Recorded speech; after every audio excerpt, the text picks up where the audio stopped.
third floor only had 8 rooms, 301 to 308. I checked the floor map twice before my first shift started. So when a woman walked into the lobby at 2:13 a.m., soaked from the rain, holding a broken room key, and said, "My son is still in room 309.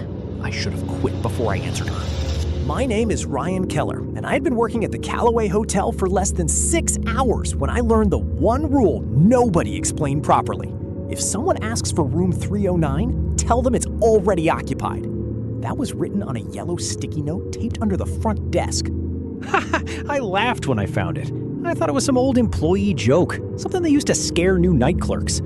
Then the phone rang. Not the hotel phone, the room phone. The one line on the switchboard that should not have existed. Room 309. I took the job because I needed money. The Callaway Hotel was old, half-renovated, and almost empty most nights. The lobby smelled like rain, floor polish, and something old trapped in the carpet. My manager, Mr. Vale, gave me the tour in under 10 minutes. Check-ins are rare after midnight. Don't leave the desk unless there's an emergency. If the elevator stops on the 3rd floor by itself, don't go up. And if anyone asks for room 309, tell them it's already occupied. I laughed. But there is no room 309. Exactly. He didn't smile when he said it. The 3rd floor had 8 rooms. I saw them myself. 301, 302, 304 on one side, 305, 306, 307, 308 on the other. At the end of the hall was a locked service door and an old mirror hanging crooked on the wall. No 309.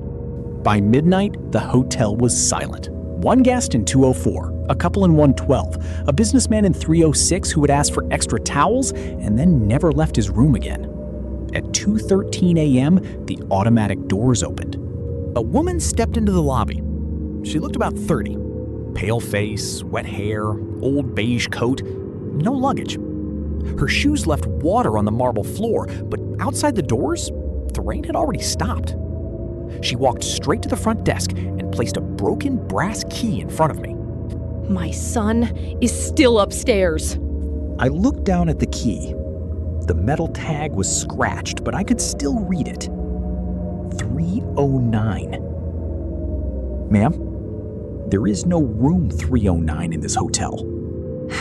Please don't say that. They always say that first. Her voice was calm, but her hands were shaking. What's your son's name? Eli. He's 6. He gets scared when the lights go out. I checked the computer. No reservation under her name. No child checked in. No room 309 in the system. Then, the phone behind me rang. One long ring. The old switchboard lit up. Room 309. I stared at it until the second ring came. The woman started crying without making a sound. She whispered, "That's him." I picked up the receiver. "Mister, can you tell my mom I'm not in the room anymore?" My throat went dry. Where are you? "I'm in the hallway, but the hallway keeps getting longer." The line clicked dead. The woman leaned over the counter. Please. He doesn't have much time before the door forgets him. I didn't know what that meant. I wish I had never found out. I called Mr. Vale immediately. He answered on the first ring, like he had been waiting. Did she come in? A woman says her son is in room 309. Tell her it's occupied and make her leave. There's a child on the phone. No, Ryan. There is a voice on the phone. There is a difference. Then he hung up.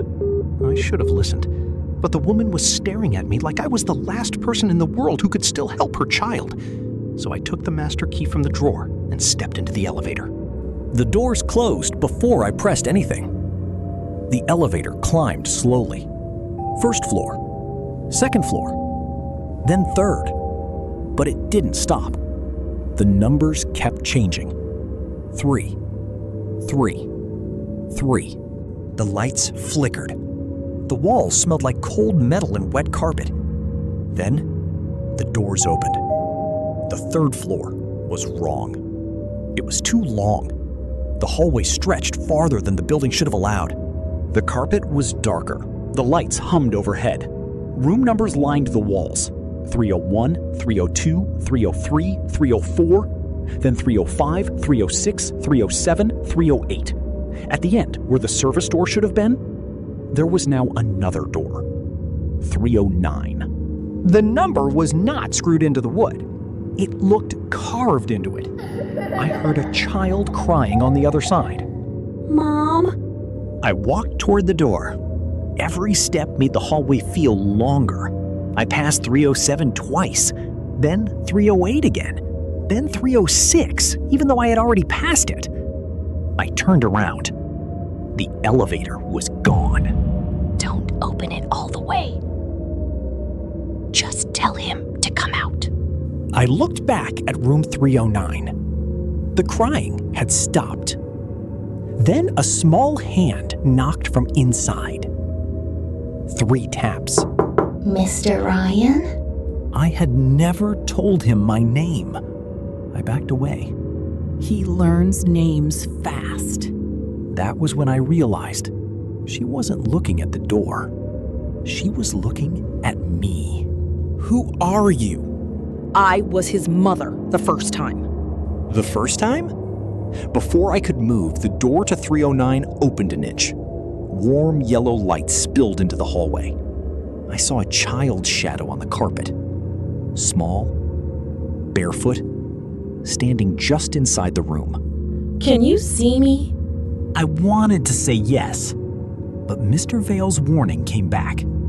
There is a voice on the phone. There is a difference. I didn't answer. If you can see me, you have to come in. The hallway lights went out one by one. I ran.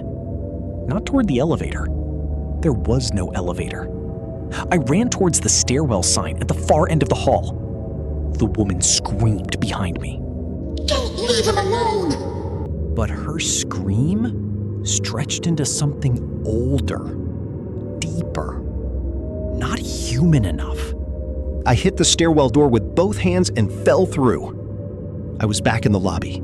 The elevator doors were closed. The floor was dry. The woman was gone. The clock behind the desk said 2:14 a.m. Only 1 minute had passed. My hands were shaking so badly, I dropped the master key.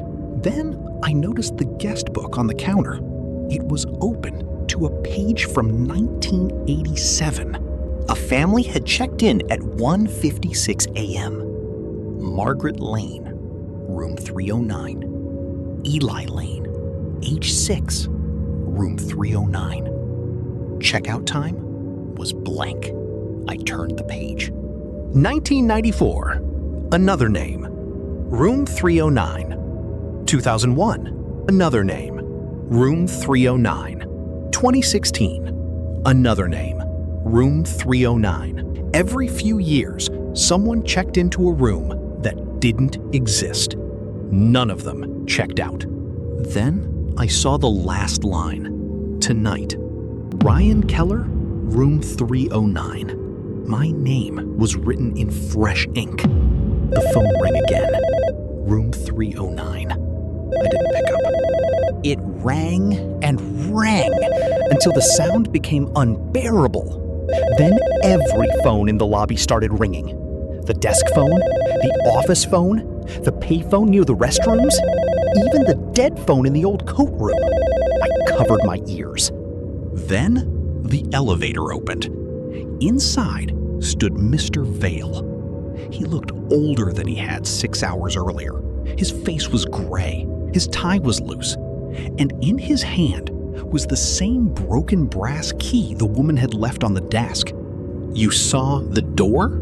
I saw something. Then it saw you. He walked behind the counter, opened a locked drawer, and pulled out an old photograph. A group of hotel employees stood in the lobby decades ago. At the edge of the picture was a young man in a night clerk uniform. It was Mr. Vale. but he looked exactly the same age as he did now. Beside him was a boy, Eli. This hotel doesn't have ghosts. Ghosts are dead. Room 309 keeps things that are almost gone. Lost minutes, missed exits, people nobody comes back for in time. What does it want? Someone at the desk. Then the elevator lights flickered. A child laughed from inside the shaft. Ryan said he would help me. Mr. Vale grabbed my arm. Do not answer him. Do not promise anything. That's how the room opens wider. But it was too late. I had already gone upstairs. I had already heard him. I had already wondered if I could save him. And apparently, wondering was enough. The lobby lights shut off. Only the emergency exit sign stayed on, glowing red over the front doors. I ran for it. The doors didn't open. Outside, the street was gone. Not dark, gone. Like the hotel was standing inside an empty black space.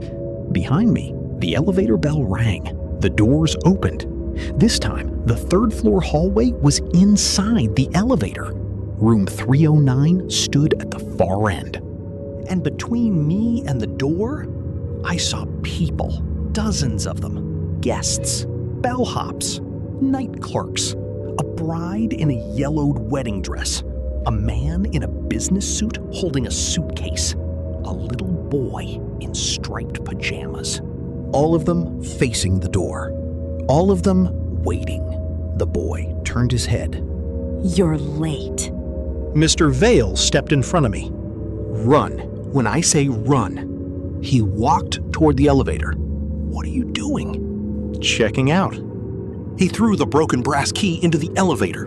For the first time, room 309 opened all the way. The light inside was blinding. The people in the hallway turned toward it like they had been waiting years to breathe.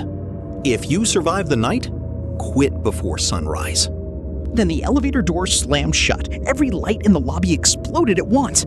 I fell behind the desk. When I woke up, sunlight was coming through the front windows. The hotel looked normal. The clock said 6:01 a.m. There was no guest book on the counter, no broken key, no woman, no Mr. Vale. A different manager arrived at 7. Young guy, clean suit. He said nobody named Vale had worked there in decades. I quit before he finished talking. I went home, locked my door, and slept for almost 14 hours. When I woke up, there was a hotel keycard on my nightstand. Room 309. On the back, someone had written, "You promised." I burned it in the sink. For a few days, nothing happened. Then, last night, at 2:13 a.m., my phone rang. No caller ID. I knew I shouldn't answer, but half asleep, I did. At first, there was only static. Then, a child whispered. The hallway is longer now. I hung up. Then someone knocked on my bedroom door. 3 taps. Slow. Patient. I live alone. I haven't opened it. But every night since, the knocking comes back at exactly 2:13 a.m., and the voice outside sounds a little less like a child each time.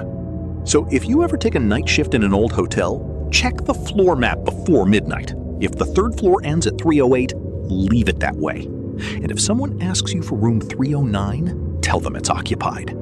Then walk out before the elevator opens, because some rooms don't need to exist to find you, and some doors only need you to believe they might be real. Subscribe before the next story begins, because the next door may not be in a hotel. It may already be inside your house. Don't watch it alone.